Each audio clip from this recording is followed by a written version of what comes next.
This podcast is brought to you by Osher Lifelong Learning Institute at San Diego State University. This new medium for learning amplifies our mission of providing intellectually stimulating content. Welcome to Constitutional Context. This is Professor Glenn Smith with another 5-minute bite of background about the court and Constitution.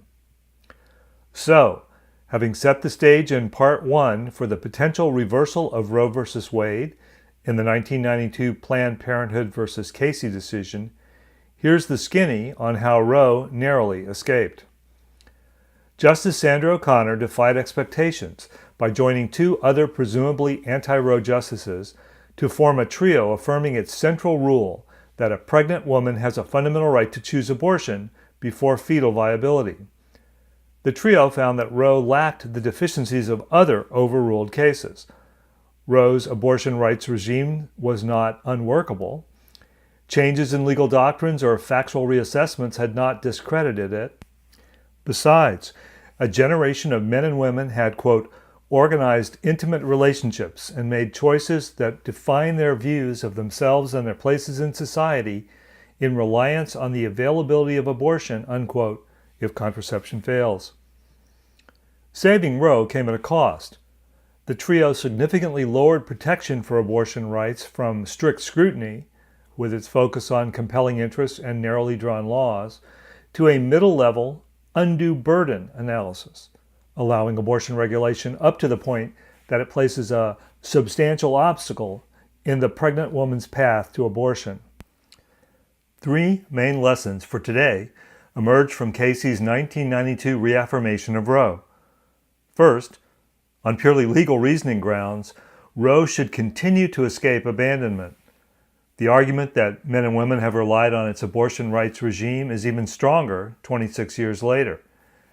And although new justices could depart from the Casey trio's views about Roe's workability and doctrinal validity, this argument would look from current eyes even more like a raw exercise of judicial politics.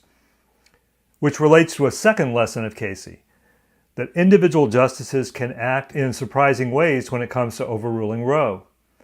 Specifically, although Chief Justice John Roberts typically votes to uphold abortion regulations under the undue burden standard, his vote to save Obamacare, and in several other decisions, show his strong concern that the court not be perceived as a crassly political institution.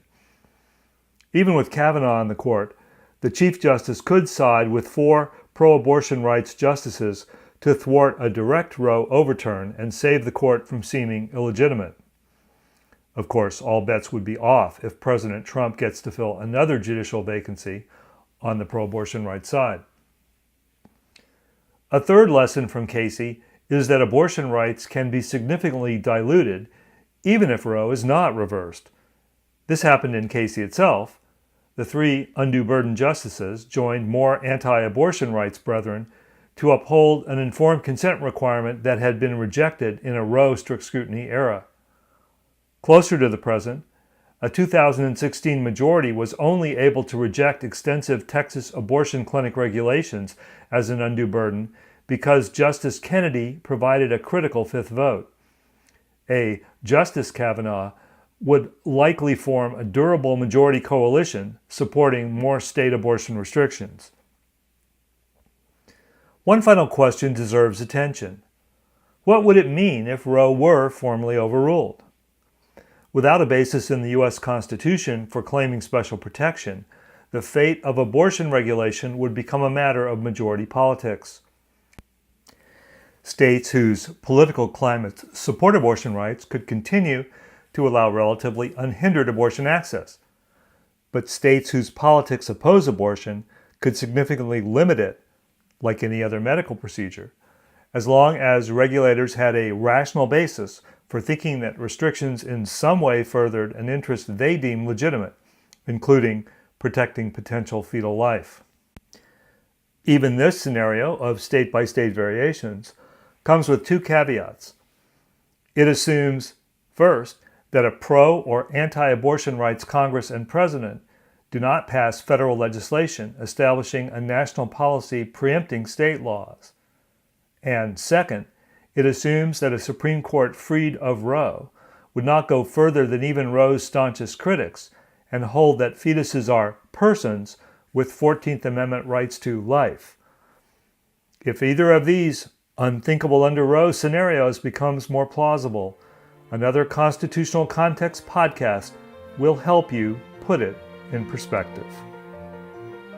If you'd like to further explore this subject, or the court and Constitution generally, I regularly teach courses at SDSU's Osher Lifelong Learning Institute.